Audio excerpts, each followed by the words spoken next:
Communication is one of the most important tools for great leadership. How you speak to others, about others, to yourself, and about yourself can empower or disempower people. Words can lift people up or bring people down.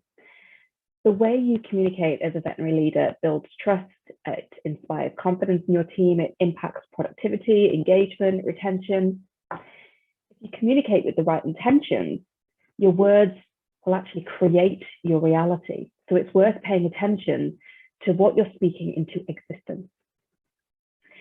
Here are 3 common communication mistakes I see veterinary leaders make. Number 1 is incongruent communication. This is when what you're saying doesn't match your body language. And it is said that words form just 7% of our communication, just 7%. 38% of it is tonality and 55% of it is body language. Our tone of voice, our facial expressions, posture, hand gestures, head nods, all add a lot to our words. And silence itself is a form of communicating too. And so are your actions, what you do, and also what you don't do.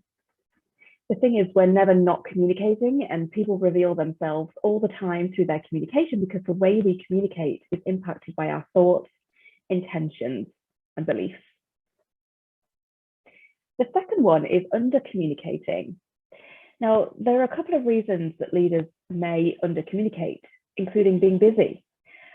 But it can also happen when a leader's ego gets in the way and they purposely withhold information, like some sort of strange power play.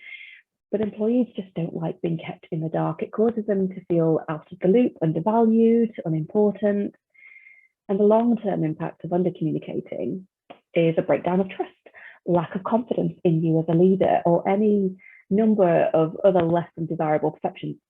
Because whenever a leader under-communicates, employees will try and fill in the gaps, and their imaginations can run wild, which can very quickly snowball into something much bigger. Number 3 is talking more than you listen. Employees feel far more engaged and happy in general when they feel heard and valued. Not only that, but they also feel safe knowing they can approach you and that you will listen. When you don't slow down to be present with someone, or you're sort of half there, but the other half is preoccupied with something else, it can cause distrust and a lack of confidence in you, but it will also limit your team's creative potential because they're less likely to come to you with ideas and suggestions for improvement and growth of the practice.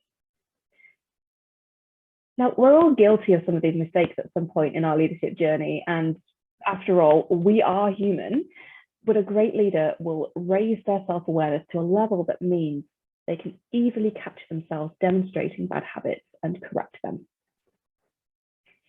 I'm going to leave you with 3 tips to improve your communication today. So the first is that the majority of the communication is non-verbal, and non-verbal communication is influenced by mindset.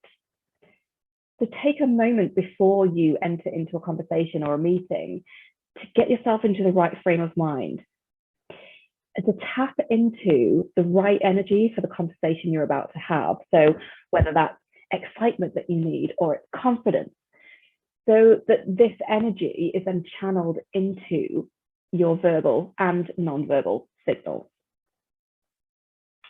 The second is, if you are someone that under-communicates, then try over-communicating for a while and just see how that goes. Think out loud sometimes instead of keeping things in your head. And number 3 is, when it comes to active listening, listen with your full attention. Listen to learn.